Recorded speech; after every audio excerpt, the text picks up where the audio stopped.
মাল কই মাল দে আমাদের মেগাস্টার যে বরবাদ সিনেমাটা করেছে আগামী যত সিনেমা করেছে তার থেকে বেস্ট হচ্ছে বরবাদ।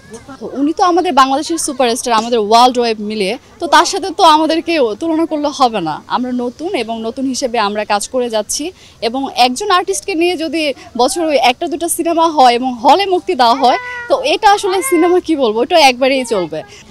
আমারই পরাণ তোমার পরাণ রেখো গো বাঁধিয়া,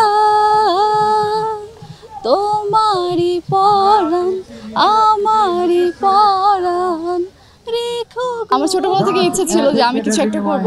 দেন হচ্ছে আমি যখন ইন্টার কমপ্লিট করি তারপর হচ্ছে আমি সিনেমায় আমার পদযাত্রা, আমার যার হাত ধরে এসেছি রেবেকা আন্টি, আমাদের মায়ের ক্যারেক্টার করে, সবার জনপ্রিয়তার শীর্ষে আছে মায়ের ক্যারেক্টার, তো তার হাত ধরে আমার মিডিয়াতে আসা এবং সিনেমা করে এসেছি।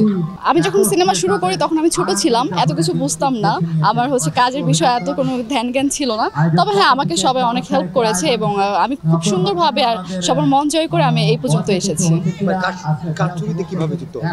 আমার প্রথম সিনেমা ছিল শাহজাদা, ডিরেক্টর ডায়াল রহমান, এবং সেটা হচ্ছে রেবেকা আন্টির প্রোডাকশনের সিনেমা, একটু ফোক টাইপের এবং হচ্ছে ঐতিহাসিক প্যাটার্নের গল্প। আমার রিলিজ প্রাপ্ত সিনেমা হচ্ছে রুখে দাঁড়াও, ডিরেক্টর হচ্ছে দেবাশিস সরকার, উনি হচ্ছে কলকাতা ডিরেক্টর। বাংলাদেশে আমি আরও একটি সিনেমা শুরু করেছি, সিনেমার নাম হচ্ছে কেন এমন হয়, ডিরেক্টর হচ্ছে আনোয়ার সিরাজি। এখানে হচ্ছে নতুন হিরোর বিপরীতে আমি অ্যাক্টিং করছি।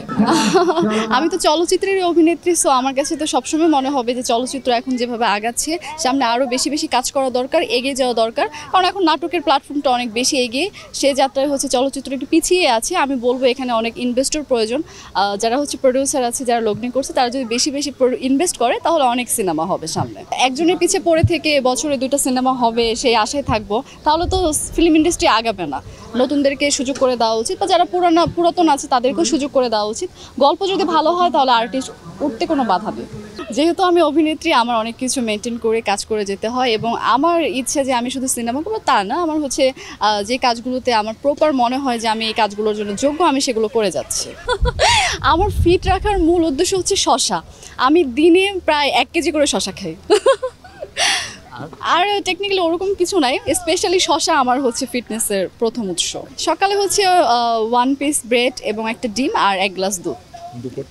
দুপুরে হচ্ছে জাস্ট অল্প কিছু রাইস এবং হচ্ছে প্রচুর ভেজিটেবল, এবং রাত্রে ওরকম কিছু খাই না। এই প্রপোজাল হ্যাঁ অনেক পাচ্ছি, অনেক অনেক অনেক। আর তারা হচ্ছে আমার দর্শকরা তো তাদের পছন্দের অভিনেতা অভিনেত্রীকে পছন্দই করবে, স্বাভাবিক, ওইভাবেই আমি মেনটেন করি। আমারই পরাণ তোমার পরাণ রেখো গো বাঁধিয়া,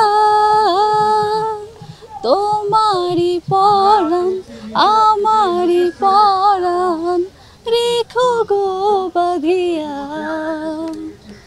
যেও না ছেড়ে আমায়, বলো না মুখে বিদায়, ভালোবাসো না